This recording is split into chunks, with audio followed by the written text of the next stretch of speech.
ఎన్టీఆర్ జిల్లా వత్సవాయి మండలం చిట్యాల గ్రామంలో దారుణ ఘటన చోటు చేసుకుంది.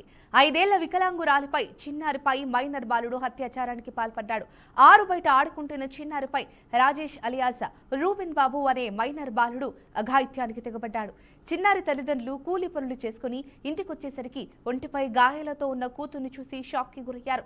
చిన్నారిని ఆరా తీయగా మూగసైగలు చేసుకుంటూ తల్లిదండ్రులకు విషయం చెప్పిందని చిన్నారి అమ్మమ్మ తెలిపింది. చిన్నారి తల్లిదండ్రుల ఫిర్యాదుతో వత్సవాయి పోలీసులు పలు సెక్షన్ల కింద కేసు నమోదు చేసి దర్యాప్తు చేపట్టారు. బాధితురాలిని చికిత్స నిమిత్తం నందిగామ ప్రభుత్వ ఆసుపత్రికి తరలించారు.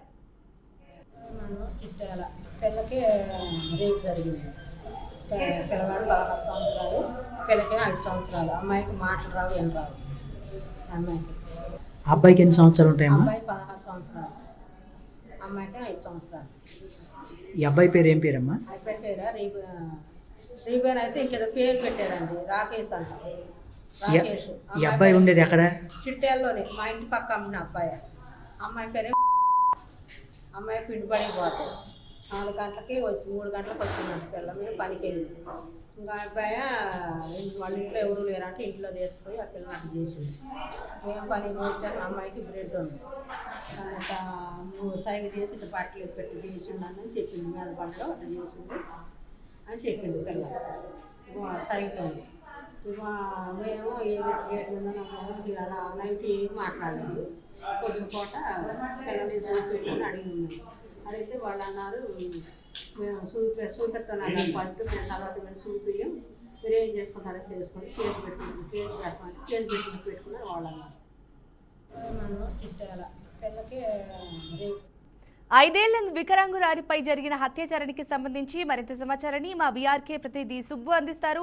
సుబ్బు, చెప్పండి, ఈ ఘటనకు సంబంధించిన అప్డేట్స్ ఏంటి? ఈ ఎన్టీఆర్ జిల్లాలో వత్సవాయి మండలం చిట్యాలలో జరిగిన ఘటన చాలా దుర్మార్గం కూడా చెప్పుకోవచ్చు. వికలాంగురాలు 5 సంవత్సరాల వికలాంగురాలపై ఒక మైనర్ బాలుడు అత్యాచారం చేశాడు. అయితే ఇదే గ్రామానికి చెందిన రాజేష్ బాలిక పైన అత్యాచారం చేశాడు. అంగన్వాడీ బడికి వెళ్ళి వచ్చి బయట ఆడుకుంటున్న వికలాంగురాలన్న చిన్నారి పైన అత్యాచారాన్ని కోరికట్టాడు.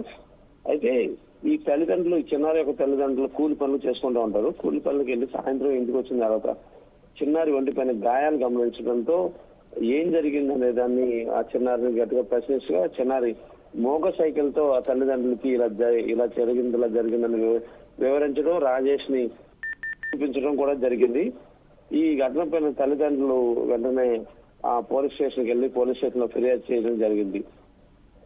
అయితే పలు సెక్షన్ల కింద కేసు నమోదు చేసినప్పటికీ కూడా అత్యాచారానికి పాల్పడిన అతను కూడా మైనర్ కావడం వల్ల పోలీసులు కూడా కొంచెం ఈ పరిణామం కూడా టోటల్ గా కొత్త పరిణామం, కొత్త ఇబ్బందికర పరిణామంగా చూసుకుంటే మైనర్ బాలుడు అత్యాచారం చేయడంతో ఈ ఘటనను కోర్టు కూడా జువైన్ కోర్టుకు పంపించే అవకాశం అయితే ఉంటుంది. ఈ ఘటన టోటల్ గా కూడా చాలా ఒక ఇబ్బందికర ఘటనగా కూడా చెప్పుకోవచ్చు. ఎందుకంటే అటు పక్కన బాధితురాలు మైనరు, బాధితుడు కూడా మైనరు. కాకపోతే బాధితురాలు కనీసం వికలాంగురాలు తను ఎక్స్ప్రెస్ చేయలేని పరిస్థితుల్లో ఈ అత్యాచారం జరిగిందని చెప్పి పోలీసులు భావిస్తున్నారు. మొత్తం ఘటన పైన కూడా పోలీసులు విచారణ జరిపారు. విచారణ జరిపి అతను బాలుడిని అయితే కూడా కోర్టులో హాజరుపరిచిన ఇదైతే జరిగింది. కోర్టులో జువెనైల్ కోర్టుకు తరలించాలని చెప్పి వాళ్ళని కూడా ఆదేశాలు జారీ చేయడం జరిగింది. Jhansi. Right, thank you Subbu for the update.